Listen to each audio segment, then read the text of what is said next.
Donc salut à tous, aujourd'hui une vidéo rien de bien spécial, hein. Je vais tirer à 200 mètres sur une silhouette, une cible métallique faite maison, hein. Donc pour ce faire une CZ 452, équipée d'une lunette une 3940 et d'un silencieux style. Donc pour ce faire je vais utiliser les munitions Geco Rifle, hein, en 22 long rifle forcément. Donc c'est une munition qui est abordable, hein. Moi je les paye à peu près 36 euros, 35-36 € le pack de 500, hein. Donc, vous avez 10 boîtes dedans. Et elles sont pas mal. Bon, pour du tir à la cible, ça passe. En tir comme ça, ludique. Bon, si vous voulez faire de la compétition, c'est pas la peine, hein. Vous allez voir, vous allez tenir la mouche d'une C50 à 50 mètres. Mais vous allez. Des fois, il y a des écarts. Alors, je vous parle même pas à 100 mètres, hein. Moi, j'y arrive, hein. J'arrive à tenir. Je tiens la mouche à, à cette distance-là. Mais de temps en temps, sur 10 balles, par exemple, il y en a une qui va partir, une ou deux, hein. Et votre groupement, il va être aberrant.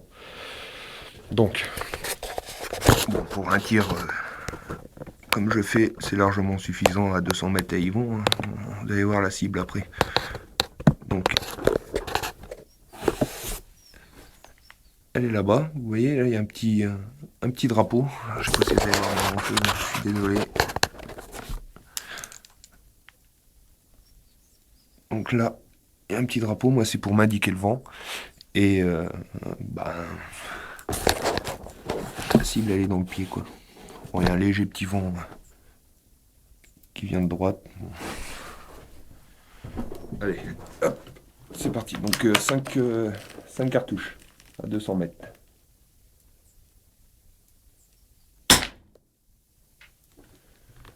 Touché.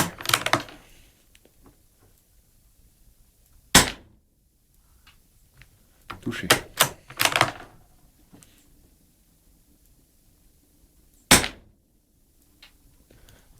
Touché.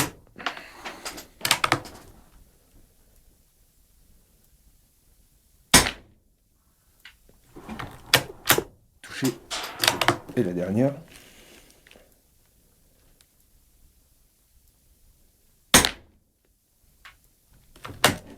Touché. Bon bah ça y a été, hein. Là ça me voyait grand chose. Je vais me rapprocher un peu. Donc la cible, je sais pas si vous voyez le drapeau. J'ai du mal à faire la mise au point. Bon, de toute façon, on va aller voir. Donc voici la cible à 200 mètres, hein. Donc bah, moi j'étais posté là-bas. Vous voyez le pignon là, et puis là il y a la porte du grenier. Donc je me mets là, comme ça je suis bien en hauteur. Puis je suis bien dégagé. Donc la cible faite artisanale, hein, vous avez vu. Donc je soude, hein, c'est des fers plats et des tubes. Je fais un cadre. Et puis là je prends des morceaux de soc de charrue, hein, agricole. Donc vous prenez bien, si vous voulez le faire, de l'acier au carbure. Pas de l'acier normal ou si vous récupérez des bouts de fer. Parce que dès que vous tirez avec du gros calibre, ça marque. Ça va vous faire des cratères. Que là, rien du tout. Donc là, vous voyez, j'en soude deux ensemble. Moi, j'ai un petit renfort là. Bon, c'est pas épais, hein. Vous avez vu? C'est pas lourd. Et donc là, bah, vous pouvez voir, là, ça c'est du 22 long rifle. Là, il y a deux impacts. Ça, c'était du 243 qu'on avait tiré à 300 mètres. Il n'y a rien du tout. Et puis ça, c'est une 222, ça.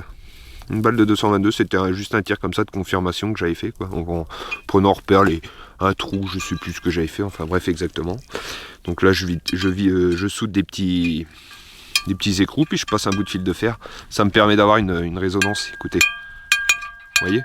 Donc quand je tire du 22 long rifle, bon, ça fait pas énormément de bruit, mais dès que vous attaquez du 222 Remington, ça fait ça fait un bon bruit bien sourd, un genre de chlof. Donc vous savez que vous êtes dedans, et puis ça bouge. Donc j'en avais une autre aussi, on avait tiré dessus, on avait tiré dessus avec du 280, 300 Winchester et 9.3 62. Ouais, ça fait ça bouge un peu plus, ça abîme un peu plus, mais rien de catastrophique, hein. Donc là vous voyez, hein, il n'y a rien, quoi. C'est utilisable, c'est presque à l'infini. Un jour que vous l'aurez usé déjà, il y aura quelques milliers d'euros de cartouches, hein, tirées. Donc bon, vous avez vu pour la taille. Bon, j'aligne ça assez vite, quoi. Je fais des tirs assez rapides. Bon, c'est une question d'habitude, hein. Il il y a longtemps que j'ai arrêté de compter ma consommation de 22 longs riffs et puis d'autres calibres. Donc bon, ça se fait, c'est toujours marrant. Donc voilà, j'espère que ça vous a plu. Et puis je vous souhaite une bonne journée. Et puis à bientôt. Oui, donc je tenais à rajouter cette petite parenthèse concernant les cibles. Donc là, un exemple, ça c'est du fer. Vous voyez, c'est épais, mais c'est que du simple fer. 222 Remington, regardez, à 200 mètres et à 100 mètres. Vous avez vu les cratères? Vous voyez comment que ça marque? Là, c'est pareil de l'autre côté, là il y en a deux là. Puis là, ça c'est les bosses de l'autre côté. Et malgré l'épaisseur. Hein. Donc, par contre, si vous voulez tirer au 22 long riff, sur de l'acier, c'est ça que je voulais préciser, sur du simple acier ou du fer, c'est bon, hein, regardez, ça c'est que du 22 long riff. Par contre, dès que vous passez au-dessus, le 22 Magnum, je sais pas ce que ça donne, bon, ça m'étonnerait que ça fasse ça. On va peut-être dire à partir du 22 Hornet, faut déjà du plus costaud. Et là, pour comparaison, c'est un autre petit morceau qui était d'acier au carbure. Vous voyez, c'était une petite pièce qui était cassée. Puis moi, je m'en suis servi pour faire une petite cible, donc je l'ai soudé, regardez, il n'y a rien du tout. Et là, il y a à peu près de tout comme calibre dessus. Donc voilà, je tenais à rajouter cette petite parenthèse. Merci d'avoir regardé ma vidéo, et puis bonne journée et à la prochaine.